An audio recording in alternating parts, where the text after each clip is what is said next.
Okay guys, habang nagko-coffee kasi kami ni Heinz, ang dami namin nakikita sa TikTok about 299 ring or engagement ring guys. To be honest guys, ito na nga, ito yung mahirap kasi talaga ngayon, social media. Ang laki talaga ng impact sa tao ng social media kasi nung kami ng husband ko, kaya nang nag-boom yan, Friendster pa nagkakilala kami, Friendster diba? Friendster pa nun, until mag-boom yung Facebook pa unti-unti. Naging kami ng husband ko 2008.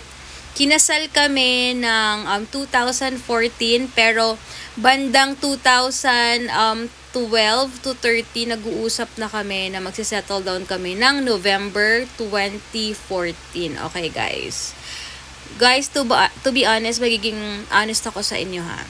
2009 or 2010 nag-start ako ng business ko. Sabi ko nga sa inyo, kalakasan talaga ng Facebook noon kasi wala pa talagang masyadong online sellers noon. Sobra.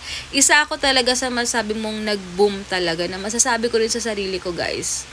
As in, at bago kaming magpakasal, since boom na boom yung business ko at nag-working student yung husband ko, 2009, 10, 11, 12, sabi natin 13, kasi, ayan, 13, 14, 15, kasi 16 nabuntis ako. So, 16 to 17, nag-stop ako sa business ko, naglalo. But ilang years on, ang dami naming naipon. Kasi ang priority namin is ipon talaga at future. Kasi nga, ayaw namin makaabala sa mga tao, guys.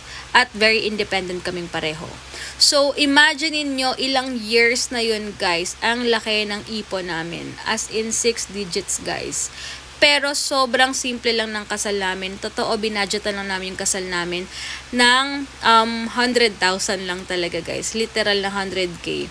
Tapos, ang ginawa namin kung bakit kami, iba yung kinikita ko, yung husband ko noon, nagbabawas kasi nag-stop na siyang mag-support sa family, sa parents niya noon. 10,000 every month ang iniipon niya, binibigay niya sa akin para sa kasal namin. So, binudget ko talaga yon. Guys, 100K lang talaga yon. I mean, 100K lang sa akin kasi ngayon nakikita ko grabe, nag-i-invest talaga ng million yung ibang tao sa kasal. Kaya nasabi ko ng 100K lang. But don't get me wrong guys, it's okay kahit 20,000, 30,000 budget nyo or kahit sa free lang kayo sa mayor. Walang problema, importante kinasal kayo at yung relationship nyo, okay? So, masasabi ko na meron kami nun. So, ngayon, wala pang social media nung time na yun. So, at kahit sabihin mong may social media na guys, sa akin, as independent din ako sa sarili ko na kumikita ako ng sarili ko at husband ko may sarili rin siya.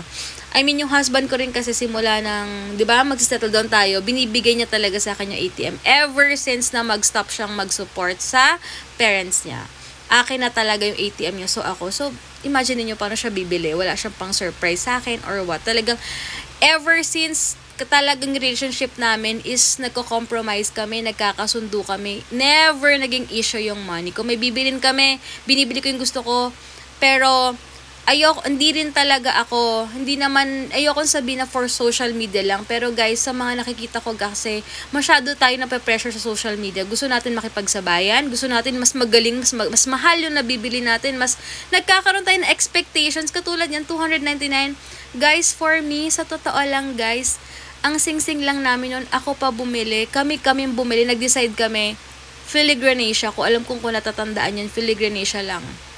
Although hindi siya 299, mas mahal lang konti, pero, alam mo yun, nag-post na ako sa social media na parang I said yes or I do yata yung sinabi ko, pero walang proposal or what, na parang nag-decide lang kami na, daddy, ganito ha, ganito, magkakasala tayo ng ganito, tapos or what, pero, hindi siya big deal na hindi ko rin na feel na wala akong value. Hindi ko rin na feel na parang mahal ba talaga ako ng asawa ko na parang di man lang nag-propose or what. Kasi guys, depende talaga yan sa relasyon nyo. Kung sa sing-sing pa lang hindi kayo nagkakasundo.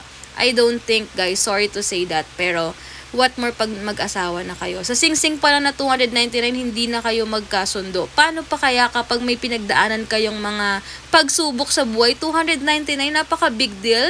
Parang, hindi naman sa pag-aano. Kasi ako guys, sa totoong buhay ha, kung ako sa social media lang nagpapadala, makikita nyo, sa laki ng kita ko, makikipagsabayan ako, bibili na ako ng luxury or what, at bibili ako ng diamond or something na for the sake lang, ay nag-diamond ako, ganyan guys. Alam mo yan, wag tayo magpapadala, wag tayo masyadong mag-expect.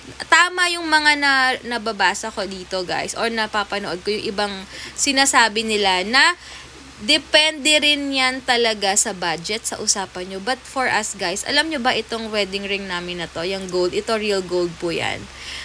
Ilang years na kaming kasal, tsaka lang kami nakapag-invest. Kasi hindi talaga namin priority yung pang post lang sa social media na masabi lang na, yung makita lang na, ano bang tawag doon? Yung makita lang kung magkano ang income mo.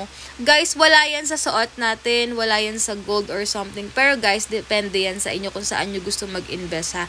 Kasi kami ever since guys, nung naging Christian lalo kami, at ang dami naming napagdaanan, lalo na ngayon, hindi na siya nagmamatter. Okay, sige, trip mo yan. Okay, trip mo yung luxury dyan. Feeling mo kung dyan ka kumuhugot ng confidence, kung dyan ka walang problema. But kasi kami guys, sa sobrang dami namin pinagdaanan, alam na namin yung purpose namin, alam na namin kung saan kami mag-i-invest. So, that's more than enough.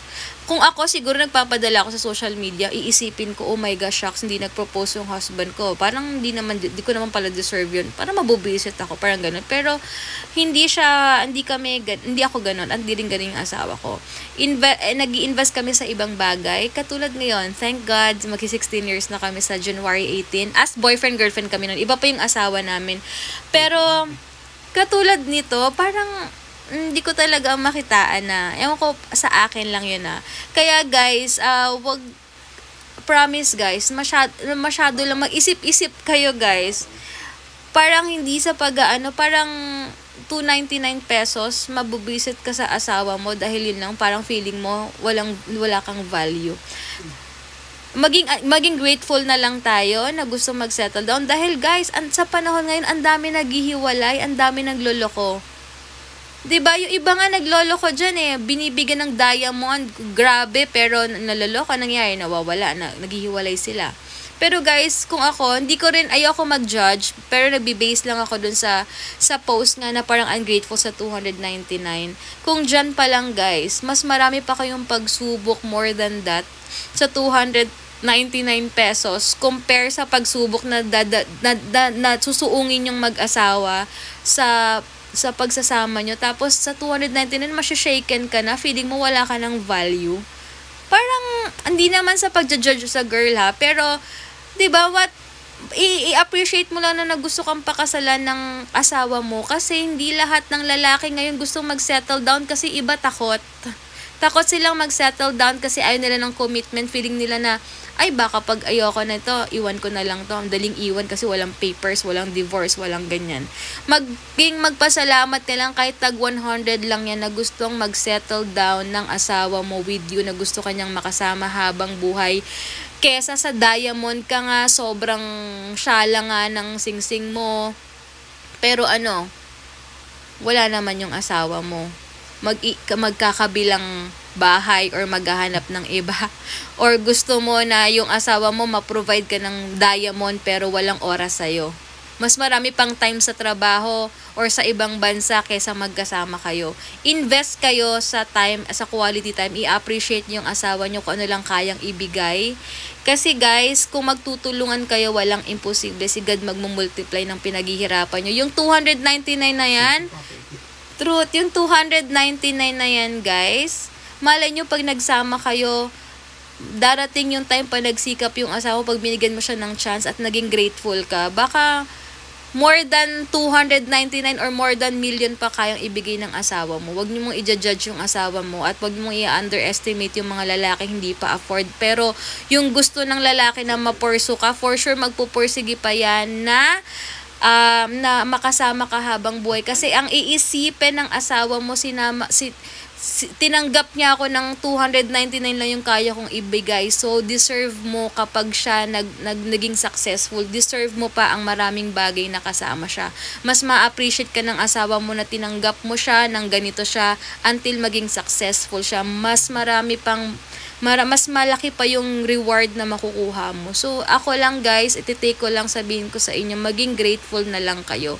Huwag kayong makikisabay sa social media, huwag kayong magpapaka-pressure dahil lang sa ganyan. Guys, kung sa tao, kung feeling mo wala kang value kay God, sobrang binavalue ka niya.